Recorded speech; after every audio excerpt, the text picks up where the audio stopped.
El recalentado.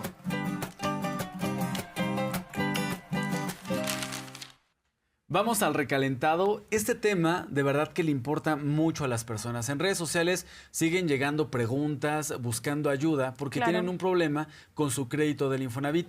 Esta semana en la conferencia matutina de Palacio Nacional se dio a conocer que en el Infonavit había un esquema de corrupción que operaba con la complicidad de funcionarios dentro del Infonavit y también notarios que revendían casas, que cobraban los créditos a los derechohabientes del Infonavit, pero no entregaban a nadie. Para hablar de este tema, vamos a enlazarlos con Carlos Martínez, es exdirector del Infonavit. Él fue el titular del Infonavit durante el gobierno del presidente López Obrador y con él precisamente vamos a hablar de este tema.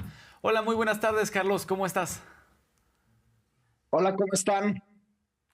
Carlos, se han tocado distintos temas. Hace unos días la presidenta Claudia Sheinbaum, junto con el director actual de Infonavit, sobre pues aquellos actos de corrupción que se han destapado. Sabemos que tú, como director de Infonavit, exdirector, has estado muy activo también en el tema, explicándole a la población al respecto, pero existen todavía muchas dudas respecto a este caso en específico de los actos de corrupción que existían, cómo están descubriendo pues aquellas mañas que afectaban al pueblo. ¿Nos puedes explicar un poco más al respecto, por favor? Así es, en la Mañanera del Pueblo se presentaron varios casos que nos tocó algunos de ellos revelarlos todavía con el presidente López Obrador en las conferencias mañaneras. Uno de ellos tiene que ver con esta reventa de casas donde la misma vivienda se vendía varias veces y eso lo hacían pues muchos coyotes que engañaban a la gente y le decían, te saco tu dinero del Infonavit. El dinero del Infonavit no puede salir más que por un crédito o por pensión. Y los engañaban y hacían estos esquemas fraudulentos de crédito. Esto lo detectamos nosotros en 2022. Se hicieron sanciones precisamente contra notarios, exfuncionarios, registro público de la propiedad, etcétera. Y bueno, son de esos casos que se tienen que seguir revelando y se tienen que seguir combatiendo, pues porque el Infonavit es una institución del pueblo de México, de sus trabajadores, y que afortunadamente desde que llegó la cuarta transformación, pues hemos buscado mejorar toda la operación y ahora con la reforma que propone la presidenta se busca darle todavía mayor transparencia y mayores herramientas al Infonavit para que eso no vuelva a pasar. Muy bien, preguntarte, Carlos, porque la gente se sigue encontrando con estos problemas y nos siguen llegando muchos mensajes a través de redes sociales.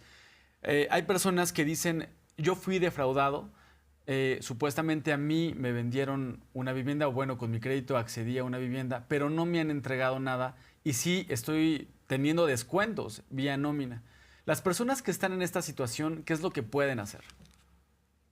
A ver, desde hace unos años, y te lo puedo decir que durante nuestra administración, y estoy seguro que continúa en la transformación, si tienen ese tipo de casos, lo mejor es acercarse al Infonavit, presentar una denuncia y el Infonavit suspende los cobros. O sea, se hace normalmente una suspensión en lo que avanzan las denuncias, ¿no? Las denuncias obviamente se interponen en contra de quien vendió la casa, por ejemplo, o quien ofreció el esquema fraudulento de crédito, y a partir de ahí el Ministerio Público investiga a todos los posibles responsables. Pero es muy importante que las personas denuncian, se acerquen con el Infonavit para que se suspendan los cobros.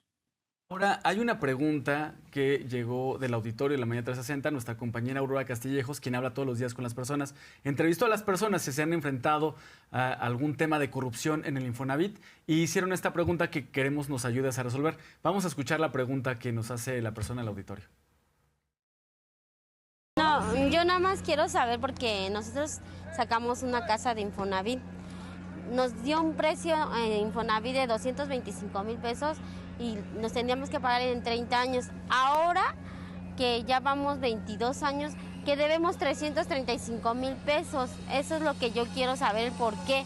O sea, ya cuando mi esposo dejó de trabajar un año, fuimos a Infonavit y nos dijeron que todo lo que habíamos pagado sí iba a interés. Ajá, entonces ahorita nos faltan 8 años para pagar y debemos 335,000 pesos.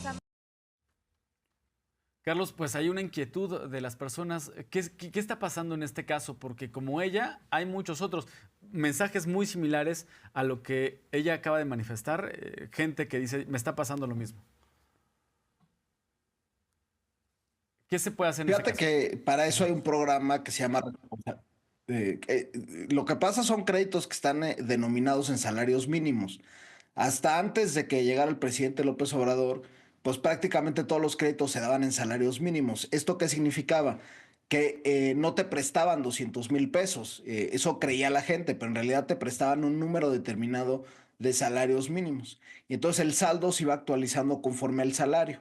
Y eso lo que provocaba es que la gente, por más que pagara, pues nunca alcanzaba para cubrir el crédito totalmente. Entonces pasaban los años y había unas deudas más altas. Con el presidente sacamos, el presidente López Obrador, en su momento sacamos el programa Responsabilidad Compartida, logramos transformar 1.5 millones de créditos y ahora el director general Octavio Romero presentó una ampliación de ese programa. Entonces, personas que antes no calificaban al programa por diversas razones, como que pudieran estar en alguna situación jurídica y demás, ahora ya califican. Entonces, lo que yo recomendaría a las personas es que abran su banca electrónica del Infonavit, mi cuenta.infonavit.org.mx, y ahí pueden aplicar al programa. No tienen ni siquiera que acercarse a una oficina del instituto, y ya con eso separa la actualización del crédito en salarios mínimos y en muchos casos se obtienen descuentos. Muy bien. Muchísimas gracias, Carlos. Repetimos, mi cuenta infonavit.com.go.mx para que podamos informarnos, seguir las redes sociales de Infonavit. Agradecemos mucho esta entrevista. Puedas aclarar a la comunicación pública, a toda la audiencia que nos ve sobre estos temas. Es para la población. Que tengas un bonito día. Muchísimas gracias. Muchas gracias. Entonces, vamos a lo que sigue.